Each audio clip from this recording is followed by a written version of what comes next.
I need step by step or something. I don't know what the heck's going on. But I appreciate it. All right. I'll do like a little tutorial. Thanks. Bye. Bye. All right, everyone. I'm gonna get some paperwork for you. 1 second.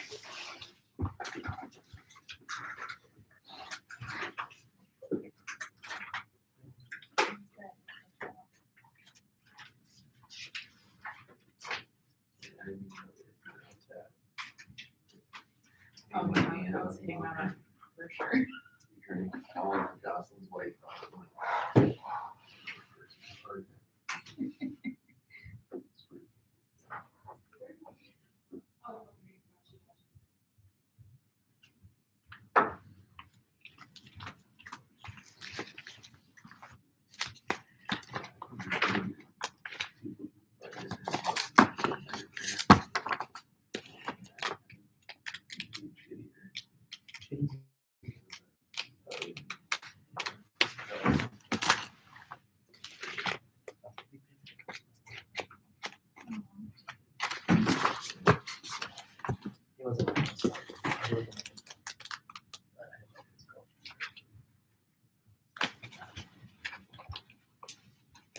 Okay, so today we're going to talk about kind of the buyer's interview that you have when you meet a buyer, how you figure out what they want to look at and what type of property they want to buy and that type of thing. And then we're going to go to a property, so we're going to carpool. So I can fit 3 people in my car. So who else wants to drive and put people in? Put 3 in mine. Laney can do 3. I can do 3.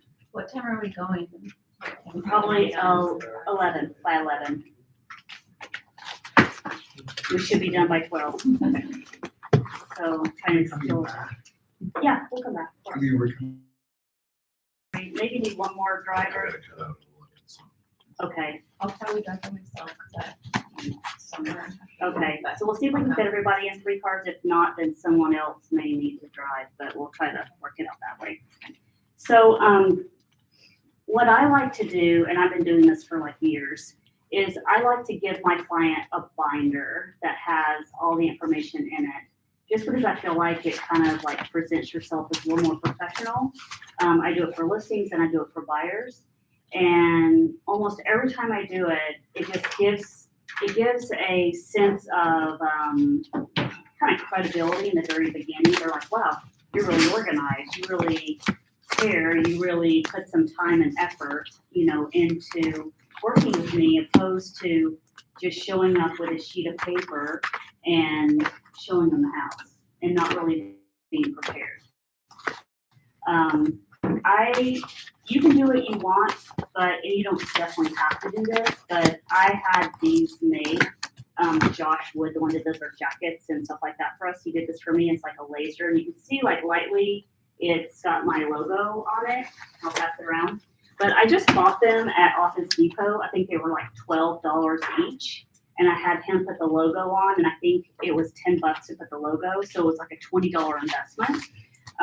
So I had those back sometimes. Huh? You give them back sometimes. Sometimes they give them back to me, a lot of times, but what I do is I give it to them in the beginning of the process, and I give them their sheet, the information that we're showing, and I give it to them with holes in it so they can put it in their binder. If they want to keep track of that, they can, and then I tell them this is for them for the whole transaction. So when we get a contract put together, they'll be able to keep their contract in there. They'll be able to keep all their paperwork in one spot instead of keep giving them folders for every time we meet.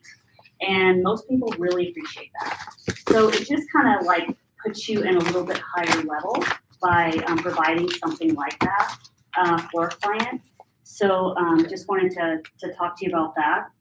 The other thing too is I think it's really important when you meet a client that you want to kind of talk to them and find out what they want to do or like what type of property they like. So we're going to pass this out in a second, but obviously as soon as you meet a client, before you take them across the threshold of that property, you need to make sure an AREC has been filled out for them. And you explain to them that, it's not a contract. This is just a disclosure statement disclosing to them what the relationship is between you and them as a licensee. And most of the time, I'm going to choose to do like 99% of the time, I'm going to choose to represent the buyer and may assist the seller. The only reason it would be any different is if I had a listing that they wanted to look at and my seller wanted to do neutral and the buyer wanted to do neutral and I didn't have a particular relationship. I mean, you're going to have a relationship with your seller because you've already listed it. But say that you had a situation where someone called you and they said, you know what, these two, I was recommended to you by a past client. I have a house, I have a buyer, I want you to see a transaction for me. That might be a situation where you would do neutral because you didn't have a relationship with either party. The other option is if you do have a listing and you have a buyer who comes along, then you can always say, I'm representing the seller, but I assist you.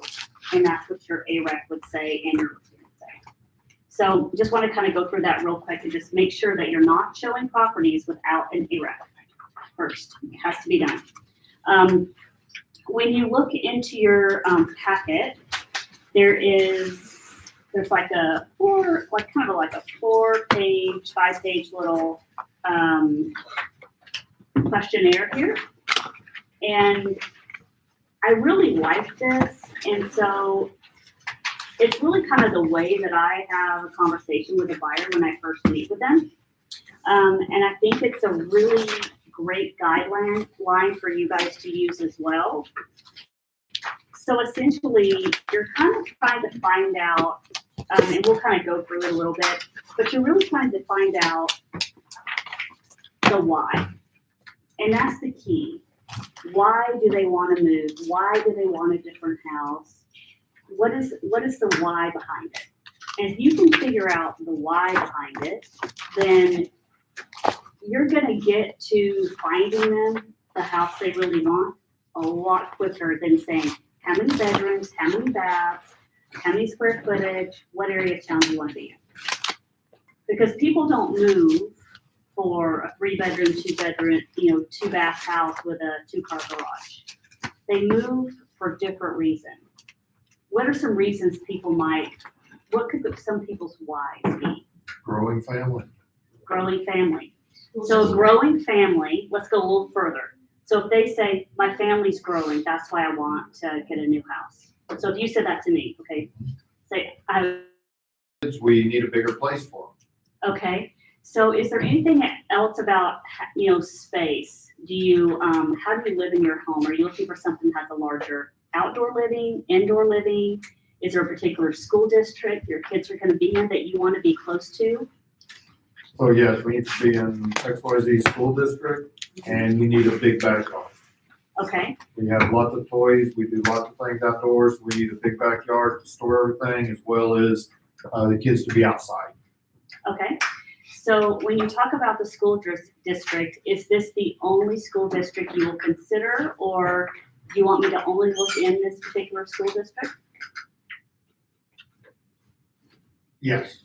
Okay, so that, if someone tells you that significantly narrows your spot. Now, depending on the We got one that's 2, 5, and 9. Okay, so are you looking more of staying, I'm assuming the elementary school district, because the middle school district is usually a larger range. I'm But more which worried school about the district high are you more? school. Okay, so are you trying to make sure you stay in the middle school or the elementary school? Which one's more important to you right now? The middle school. The middle school, okay.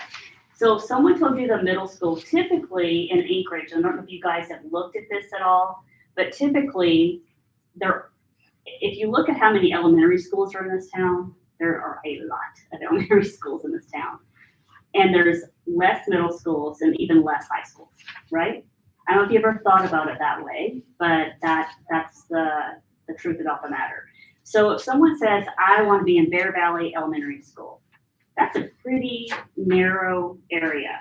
But if they say, I want to be in Golden View Middle School, then Golden View Middle School encompasses probably like 2 or 3 elementary schools.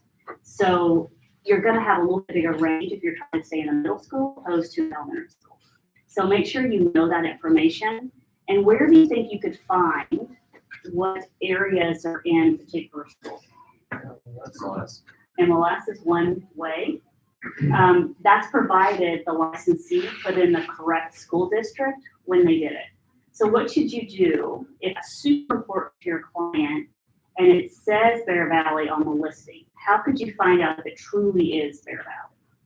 My school, whatever it is. Schoolfinder.com. Very good, lady. So schoolfinder.com is a fantastic resource.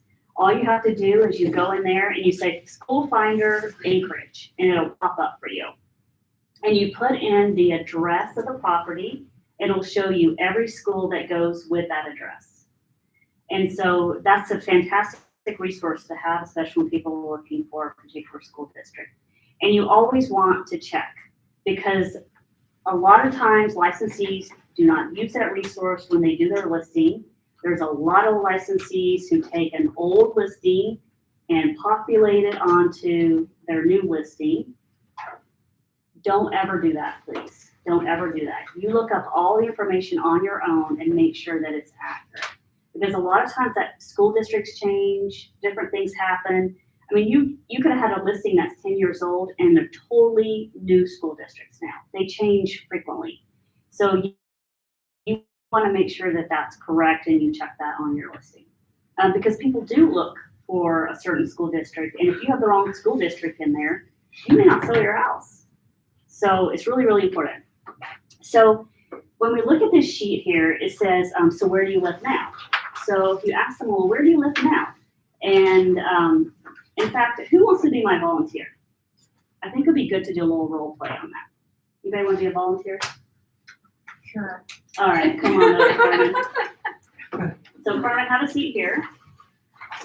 And I'm gonna sit here and we're gonna kind of talk about a few things, and we're gonna do like a little buyer interview here. Okay. And I think it'll help you a little bit. So Carmen, very excited, looking for your first home. Yes. Yes. So tell me a little bit about where you live now. Right now I live on Tudor Muldoon Curve, and I decided I lived there my whole life. I want to get away from that area. Okay. And what do you, so you lived there your whole life, so what do you like about that area? Or is there anything that I you're really trying to get love, away? well, I love the big lots, Okay. but I also I'm sick of Fred Meyer on Muldoon. Mhm. I'm sick of it. So what is it about that you don't like having Fred Meyer on Muldoon? I've just been there my whole life. I just need a new scene. Got it. Okay, perfect. And I think you've already told me you've not purchased a home before, That's correct. right? Okay. So are you familiar at all with the purchase process? How familiar are you with Not areas at all. of town? Okay, perfect. So how long have you been looking for a home? I just started. Okay, perfect. So where have you been looking? Like, what are the resources you've used? Are you looking on the internet? Or? Mostly just Zillow and things that my friends are sending me because I told them I was interested. Okay, perfect. And is there anything so far that's kind of stuck out to you? Any particular homes, any particular areas that you've liked? I feel like I've been really leaning towards Bear Valley Okay, because you get the space, but you also get the price tag like the east side of town. okay. Without being on the east side of town. I told you I'm sick of it. Yes, got it. We will not look at property over there. So have you gone in and been pre-approved with a lender yet? No. Okay, no problem. Do you have anyone that has been recommended to you yet?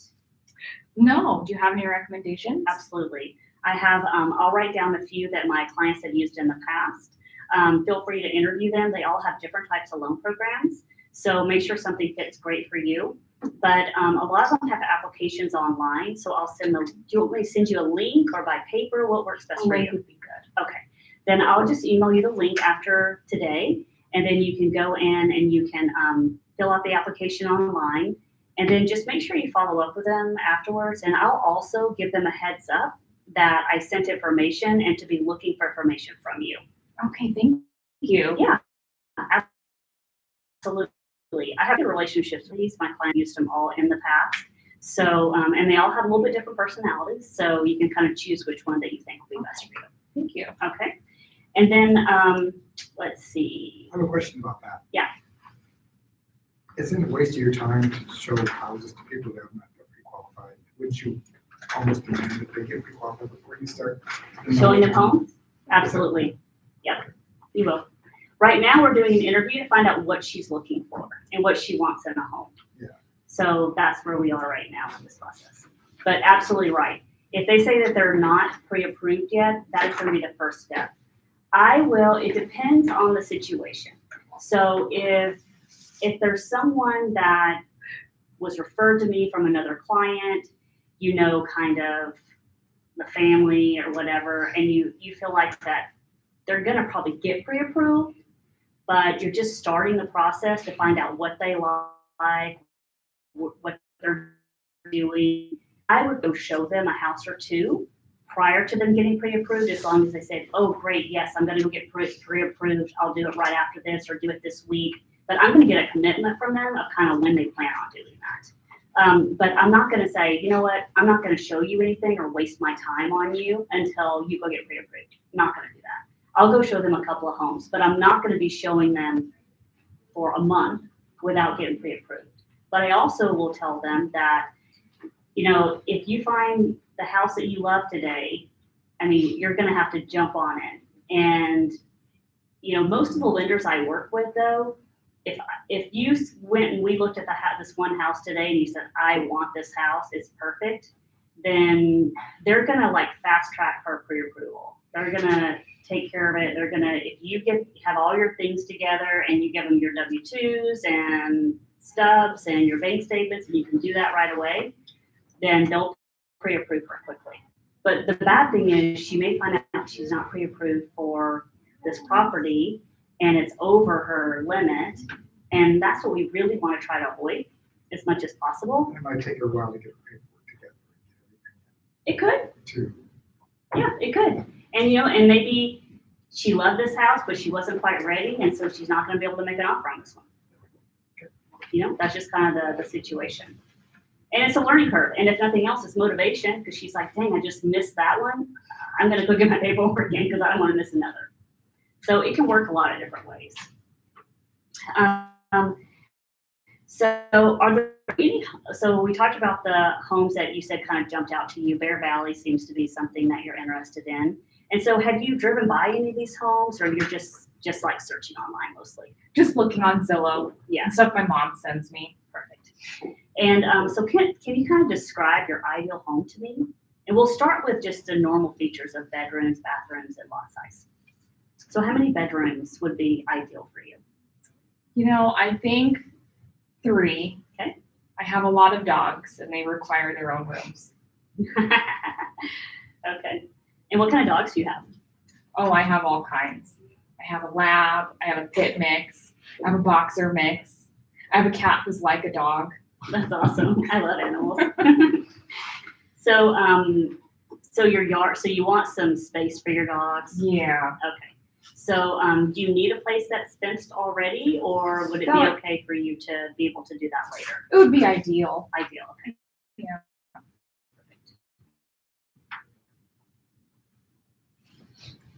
And bathrooms, do you have a particular amount of bathrooms that you need? Just at least one. Okay. And do you plan on ever having any guests or anything, or just you and your dogs? Just me and my dogs. Okay. What about garage space? It would be a bonus, but it's not necessary. But if you Okay. can find it, that'd be great. So at least one car garage. It's not necessary, but it would be nice. Okay. Well, we're looking for your ideal home. So Okay. we want to go like the best we can get for you. So Okay. we'll look for that. What about space? So what size home do you do? Do you have a concept of square footage? How large is the home you're in now? Do you know? It's about 1,000 square feet. Okay. And would that be enough space for you? Do you need more space? I definitely prioritize yard space for my dogs over my personal space, but more would be better. Okay.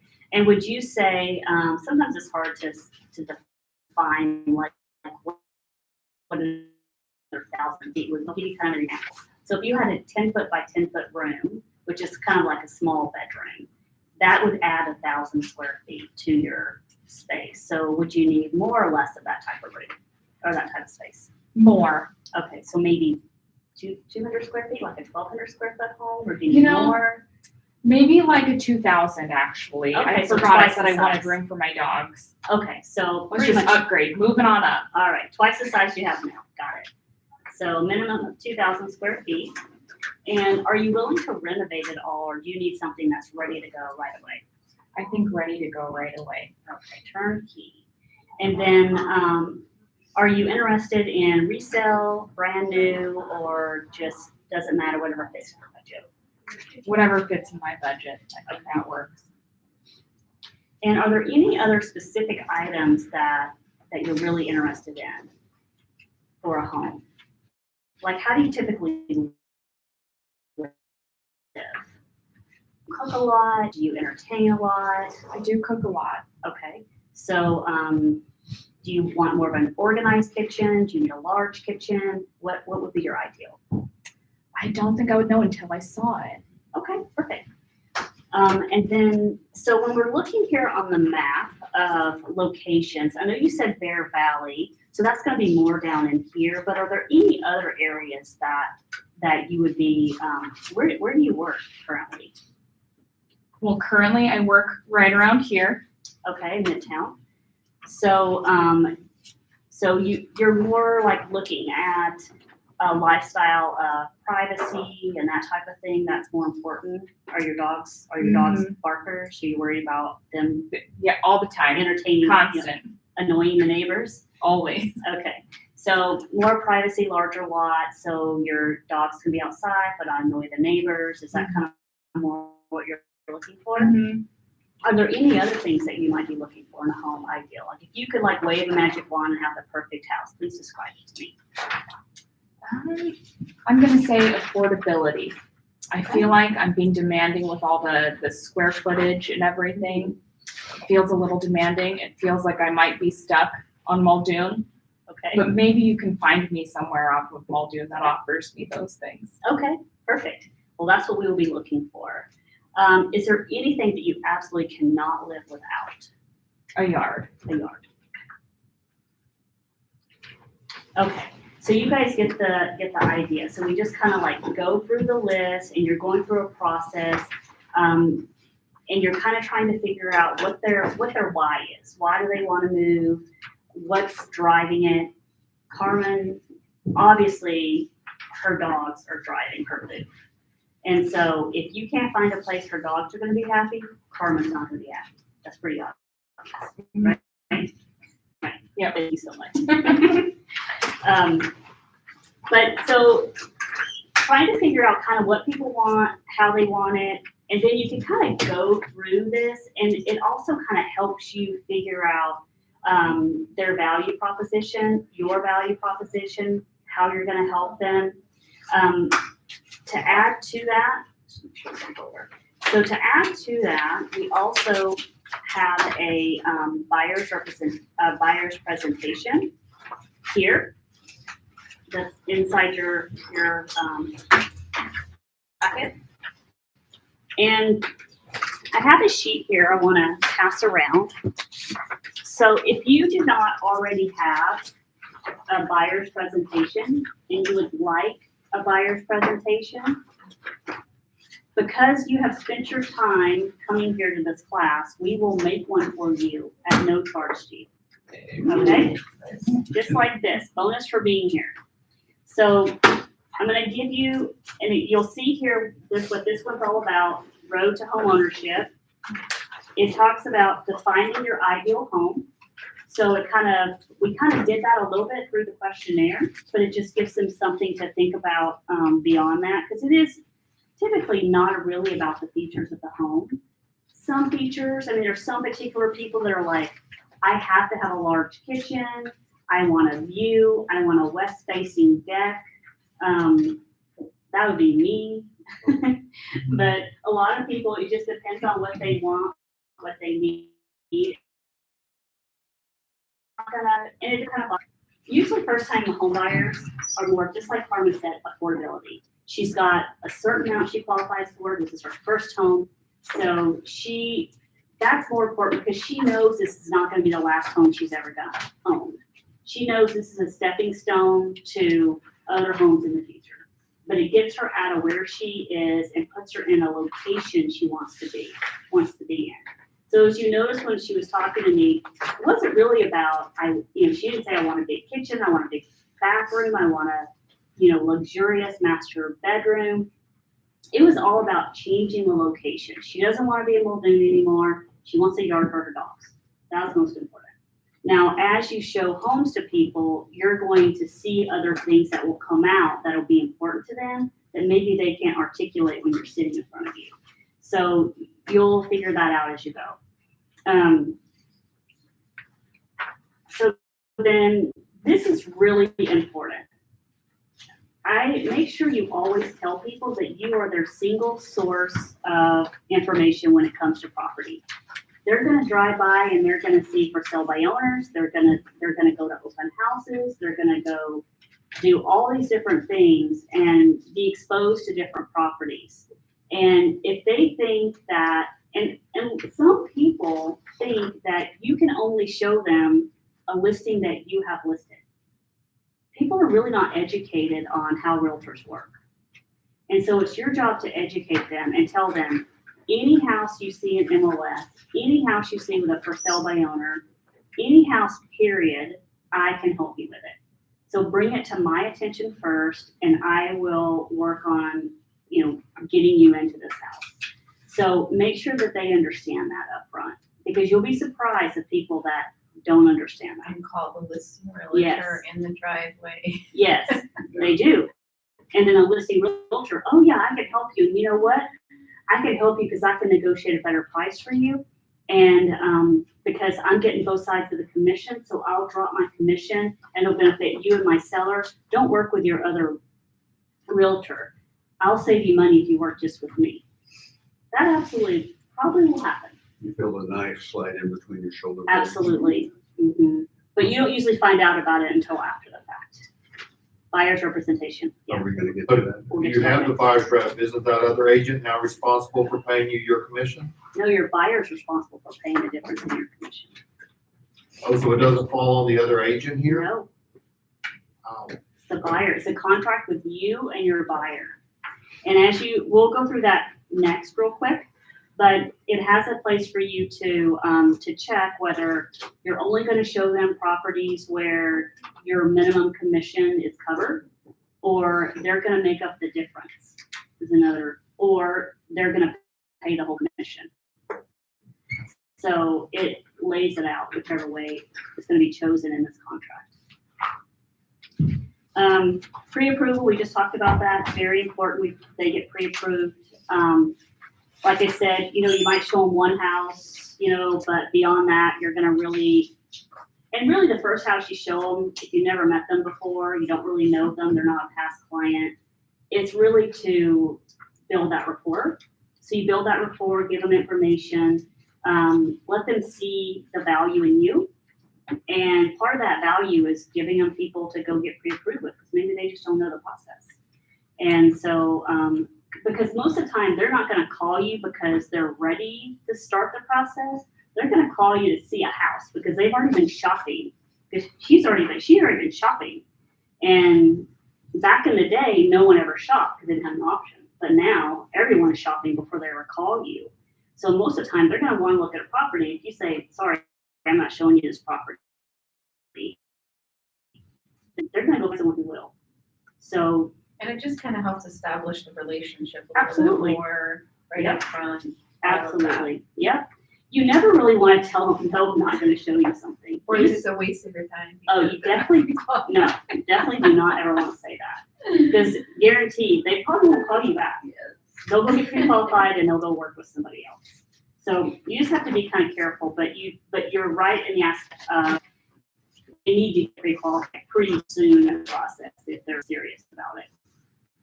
Also, I really like a great way of helping people understand how it works.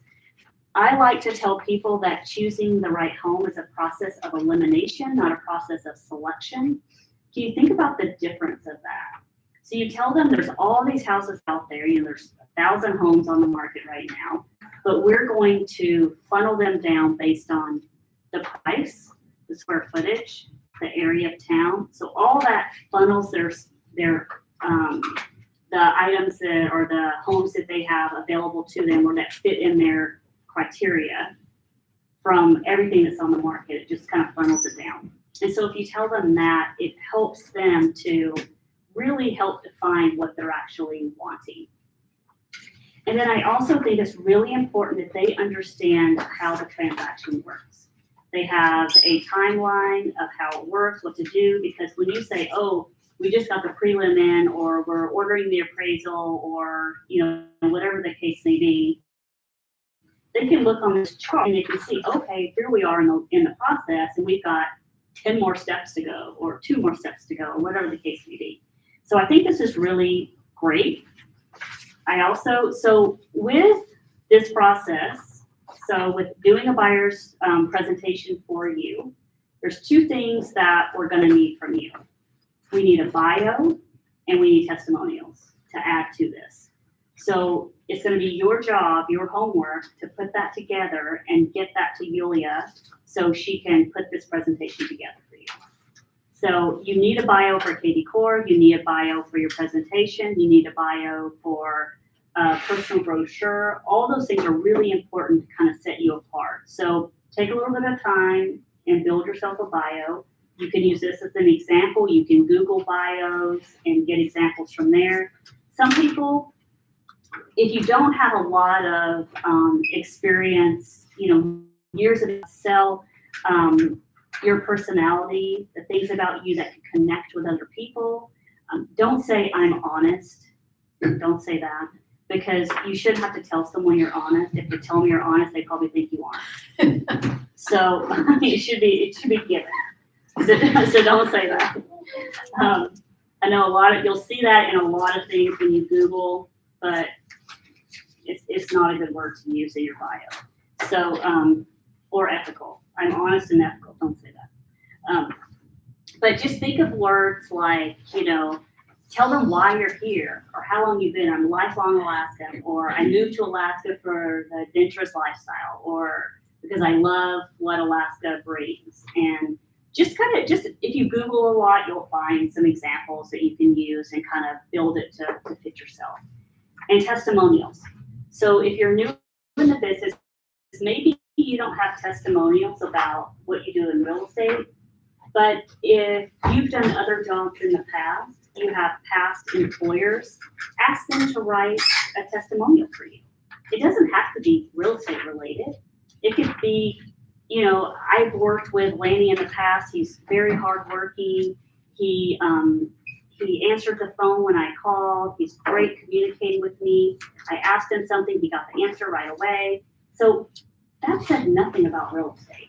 And it doesn't have to say anything about real estate. It's about you, your character, your work ethic, all of that people care about. They want to know that you got their back, you're good at negotiating, all those different things. So kind of use some of those things, but we need those things for you to do it. So I'm gonna pass this around. If you want one, then put your name here, and then where it says bio, testimonials, and the date for the presentation. Bio, if you have a bio, put yes. If you don't, say no. Same with testimonials, and then the date you want your presentation completed, which also means you have to get your information to them prior to your presentation being completed, okay? So this is kind of like a date for you and for her. So like if you have a listing coming up or you have a buyer you're working with, maybe you want the presentation a little quicker, then you can go ahead and put that information in, but you have to get the information to them to be able to do it for you. And Is then, there also a packet like this for listing presentation? yes, absolutely. And we have that too. And we will give that to you as well. And next month is all about sellers. So July is gonna be about sellers, so we're gonna go through all of that and provide that with you as well, yes. Testimonials. Yes. Do you find it necessary to have them, who it's from, like in LinkedIn, do you have? It can be, I only like to do the first name personally, Okay, but it's up to you. just so it doesn't look like fabricated or, Yeah, I put their first name from their first name. And then I like the timeline for Jack White because it shows that we're just long time, been in Alaska, 1953. So I think that's kind of cool and important for them to understand the company that you work for. And then we have, about leading real estate companies in the world. We have several of these. Some of these are more for sellers than buyers, but I think there's one of them here that I really like. We can assist you anywhere in the world. I think that's nice because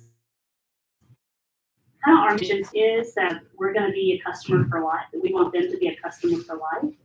So even if they decide to move out of state or move out of country, we're going to be right there alongside them, helping them find a different realtor that we're involved with to make sure they get the best service, even if it's not in the state we work in.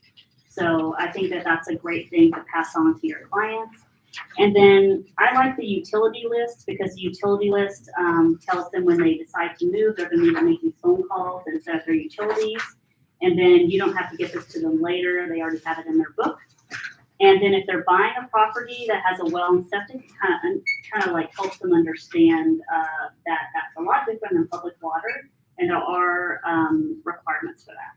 So They're, like on the utility list, maybe it needs to be updated because MLMP is on there. So, they're not anymore, right? no, I think they did They, combine with Insta. So yeah, we'll update that. Okay. Yeah. So I'm going to go through buyer's representation pretty quick because we want to leave here at probably like 10 minutes or so. Buyer's representation agreement. So this is something that you can use if you want to use it, if it's part of your business, the way you do business. Some people use these exclusively. Some people never use them. Myself, I have never used one of these and probably never will use one of these. Kathy Fernandez, very successful realtor in our office, uses them exclusively. So it's really about your business practice of what you want to do. I think it's important that you understand what you're doing here and kind of the intent of it. So the important thing, objectives, requirements, possessions, time schedule, financial capability, acquisition strategies, and other purchasing factors. You have to be available for the buyer, and you have to talk about what the timelines are. Now, if you tell the buyer, I am always going to be available for you. If you have a house you want to look at, you let me know, and you sign one of these, and then you say, I'm going fishing for the week, I'm not available for the next 5 weekends, because now it's summer, you're violating your agreement. So you need to understand that. Either you need to amend it, or you need to not have an agreement like this. So you need to make sure that you don't just expect them to pay a 3% commission to you if 2.5% is offered. You want them to adhere 100% to the contract, but you don't want to adhere to the contract. So it goes both ways. So make sure that you understand what you're signing and you agree to all that. It's what you want. So the compensation, we're going to go over that real quick. So the compensation has to be equal to blank percent of the sales price or listed below for the performance of services provided by the licensee. So brokerage fee shall be paid as follows, and you have to check one. Seller to pay the entire brokerage fee. Buyer agrees that licensee will not show properties or show buyer any properties where the seller does not pay the brokerage fee. So for sell by owner, that you can't negotiate a fee, that you're not going to be showing it. Next, licensee shall show buyers all available properties, and brokerage fee shall be allocated by mutual agreement between buyer and seller. Licensee shall first attempt to obtain the full brokerage fee from the seller, but buyer agrees to pay any portion of the brokerage fee not paid by the seller. So this would be more of like a for sale by owner situation, because if it's already listed, it's gonna go with the seller. You can't do that. You can get the buyer to pay the difference, and that's what would happen. So just long as they understand that whatever's offered, if there is a difference in what you're asking, that it would be paid by the buyer. Seller to pay the entire, or buyer to pay the entire brokerage fee, and brokerage office licensee shall not receive any compensation from the seller. That's another option. So what if it was in the MLS as a 1% commission, the Uh-huh. selling office, Mhm. because it's for sale by owner with a company? You can't negotiate that price? If they have an exclusive right to agreement, exclusive right to sell agreement, then no, you cannot. If they say, I'm not representing the seller, and you negotiate with the seller on there, then you can negotiate. So it depends, they pay $1,000 to the company, the sell by owner company, they pay them $1,000 or whatever the fee is, and then they just essentially find a sign to put out and put it in MLS, but they're not going to be paying or having a listing licensee negotiate anything. You send it'll say right in there, you give the contract straight to the seller, you negotiate with the seller, you schedule time with the seller. Those type of things, you can negotiate your commission. Yeah, If and it's that's not- what I was mostly talking about. Yes. For sale by owner. Yep, absolutely. So, So you can't, if a licensee has a exclusive right to sell. Yep. Has a property in MLS, and the homeowner says, I'm gonna pay you 4%. you mean it shows on MLS selling commission 4%? So it shows on the MLS that they're paying you 2% and they're keeping 2%. You don't have the right to go back to that other agent and say, hey, I've got a buyer, they're willing to come to the table, but you need to go to your seller and tell them my commission is 3%. You don't have the right to negotiate that? No, because that's not a contract between you and anyone. That's a contract between the listing licensee or the brokerage and the seller.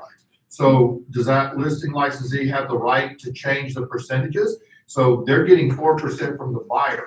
Do they have the right Or to seller. get, I'm sorry, seller, they're getting 4% from the seller. Do they have the right to say, okay, you know what? I'll cut my commission and give you your 3%. So do you have the right to negotiate that with the other agent? Say, hey, my commission is 3%. Are you willing to give me 3%? If you call them and you ask them and they're willing to do that, okay. Okay. But you cannot put it in the contract. You cannot say on the purchase and sell, selling licensee to be paid 3%. Can't do that. So where do you get that documentation from? What documentation? That they're gonna pay you 3%. If it's listed in the MLS is 2%, what documentation do you have to say you're gonna get paid 3%? If you negotiate that and you get a contract that's signed, then what I would do is I would ask them to change an MLS to what the commission reflects. Okay. Mhm. But And you then it wouldn't know shows. that they were getting 4%. You wouldn't. Unless you. No, but asked you would them know and that they they're only told- giving 2%. Correct. So you can say, hey, my fees, and I did that. I just Yeah. did one where they were offering 2%. And I talked to the other agent and I said, I don't work for 2%. Mhm. You will flip this around and renegotiate this. And they're like, sure. But I had a different broker registration agreement where I put that in that, and it was between them Yeah. and me. For sale by owner, you can do that, but you can't if they already have a contract. Because remember, the contract's the broker with the seller, and you can't interfere with that contract. Okay. So that's the difference. But if you talk to them on the phone and you know that they're keeping a higher percentage than you are, and they're willing to change that, then maybe you get lucky. And the only documentation you need is an email or something from them? Yeah, and then you put it on the commission letter and ask them to do a commission letter to the title company, and it shows what they're getting, and then you would have what you're getting. So you could also ask for that. Okay, any other questions? Yes. Okay, we talked a bit about this at another meeting, is where you get these for sale by owners and they're gonna pay you $1. Yeah, How do you handle that? I mean, you can go and try and negotiate, but you get these people that's all about the money for them. They don't care about you. then your buyer has to make that decision. Your buyer has to make the decision if they're going to pay your commission and send or not, is really where you are. There's not a lot you can do. I mean, you're obviously not gonna just get paid $1. Right? Can they go ahead and buy the home? Yeah, they can, But without your. without your help. But if you have the Buyer's rep. buyer's rep, and they go and buy it, they're required to pay you. Correct.